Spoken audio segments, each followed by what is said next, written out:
یہ یوم افطار جس کو عید الفطر کہا جاتا ہے، یہ سجدہ شکر ہے اللہ کے حضور کے مالک تو نے ہمیں ہدایت عطا کی، تو نے ہمیں توفیق عطا کی، اور تیری توفیق کے بغیر سخت گرمی کے یہ روزے ہم نہ رکھ پاتے، تیری توفیق کے بغیر فاقے نہ کاٹ پاتے، یہ تیرے ہی کرم سے، تیری ہی دی ہوئی توفیق سے ہمیں صبر نصیب ہوا۔ الصوم نصف الصبر، روزہ آدھا صبر ہے۔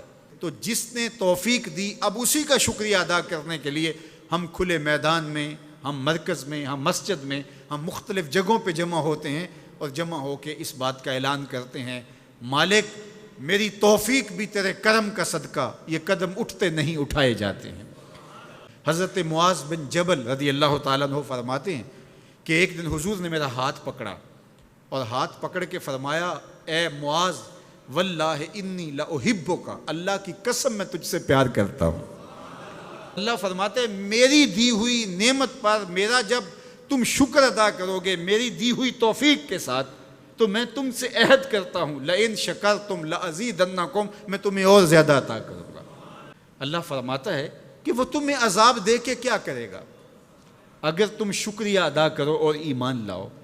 اللہ کی چاہت نہیں ہے کہ تجھے جہنم کی بھڑکتی ہوئی آگ میں ڈالے، جو آگ تمہاری ہڈیاں توڑ کے رکھ دے، تمہارا گوشت جلا کے رکھ دے اور تم وہاں ذلت سہو، یہ تمہارے رب کی منشا نہیں ہے۔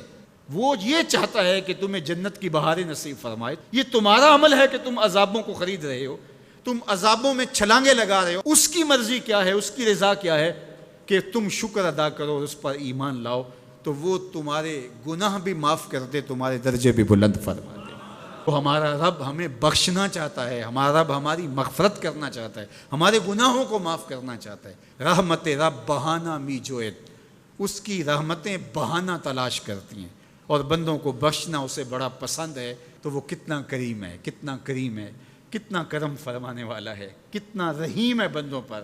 جب بندے عیدگاہ کی طرف آ رہے ہوتے ہیں اور چیخ چیخ کے کہہ رہے ہوتے ہیں اللہ اکبر اللہ اکبر لا الہ الا اللہ واللہ اکبر اللہ اکبر وللہ الحمد، تو اللہ فرشتوں سے فرماتا ہے کہ کیا مزدوری دی جائے اس مزدور کو جو کام پورا کرے؟ تو وہ کہتے ہیں مالک اجر تو پورا ہی ملنا چاہیے۔ تو فرمایا یہ چیخ چیخ کے جو مجھے پکارتے ہوئے آ رہے ہیں میں نے ان کو بخش دیا۔ اور وہ چیخ چیخ کے کیا کہتے ہوئے آ رہے ہیں؟ اللہ اکبر لا الہ الا اللہ واللہ اکبر اللہ اکبر وللہ الحمد۔ ایک طرف ہم عید کی خوشیاں منا رہے ہوتے ہیں اور ایک طرف غریبوں کے بچے روٹھ کے بیٹھے ہوتے ہیں کہ اتنے پیسے دو گے تو ہم گھر سے جائیں گے۔ بچے تو بچے ہوتے ہیں اور تو کھیلنے کو چاند بھی مانگ لیتے ہیں۔ وہ مجھے واقعہ نہیں بھولتا اس قیمت کا جس نے اپنے مزدور باپ سے کانچ کی چوڑیاں مانگی تھی اور باپ نے اس کو چوڑیاں مہیا نہ کر سکا، تو اگلے دن اخبار میں تصویر چھپی کہ وہ پھندے سے جھول گئی اور وہ معصوم 7 سال کی بچی وہ خودکشی کر گئی۔ وہ کانچ کی چوڑیاں لے کر نہ دے سکا۔ خودکشی بڑی بری بات ہے، لیکن اس پہلو پہ غور کرو کہ اس کا باپ اس کی ننھی سی آرزو پوری نہ کر سکا۔ اس کی ماں کا کلیجہ کتنا پھٹتا ہوگا کہ نہیں ہوگا۔ عالی نصب کوٹھیوں میں رہنے والوں، غریبوں کی جھونپڑیوں کو بھی دیکھو، بڑے بڑی کاروں میں گھومنے والوں، ان پیدل چلتے لوگوں کے دکھوں کو بھی سمجھو، اپنے گھروں میں گھی کے چراغ جلانے والوں، ان لوگوں کو بھی دیکھو جو نان شبینہ کو ترستے ہیں، رات کو جن کے گھر میں چولہا روشن نہیں ہوتا۔ 7-8 سال قبل میں ایک دن بازار گیا، چھوٹی عید کا دن تھا، میرے ساتھ میرا بھائی بھی تھا، تو میں نے کہا کہ گھر جا رہے ہیں چلو کوئی چیز لے جائیں، آج عید کا دن ہے، تو مچھلی بازار میں چلے گئے۔ تو میں نے وہاں ایک عجیب منظر دیکھا جو آج تک مجھے بھول نہیں سکا۔ ہم نے اسے کہا کہ ہمیں مچھلی دے دے، تو وہ مچھلی کو صاف کر کے جب اس کو کاٹنے لگا تو اس کا سر ایک بالٹی میں ڈال دیا اور اس کی پیچھے دم اس نے تھوڑی سی زیادہ کاٹی اور تھوڑا سا گوشت بھی اس کے ساتھ چلا گیا، وہ بھی بالٹی میں ڈال دیا۔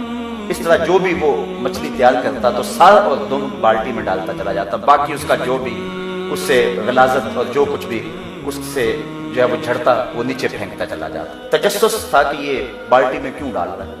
خیر تھوڑی دیر کے بعد میں نے دیکھا کہ ایک نوجوان آیا پیچھے سے، اس نے اس کو 10 روپے دیے اور اس نے اس بالٹی میں ہاتھ ڈالا اور چند مچھلی کے سر اور چند اس کی دمبے نکال کر کے ایک شاپر میں ڈال کے اس کو دے دی۔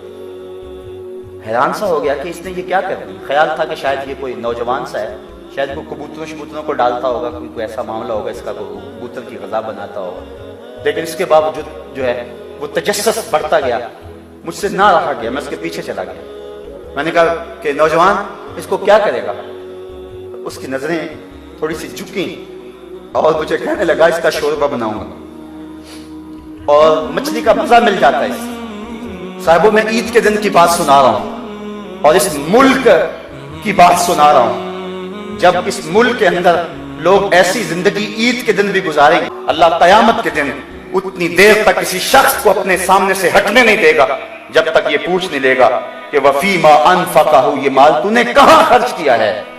آج تو افطار پارٹی بھی ہم کرتے ہیں تو ہماری کوشش ہوتی ہے کہ اس میں بھی 2 عدد وزیر آ جائیں اور ہماری شہرت ہو جائے، غریبوں کو تو کوئی وہاں بھی نہیں پوچھتا ہے۔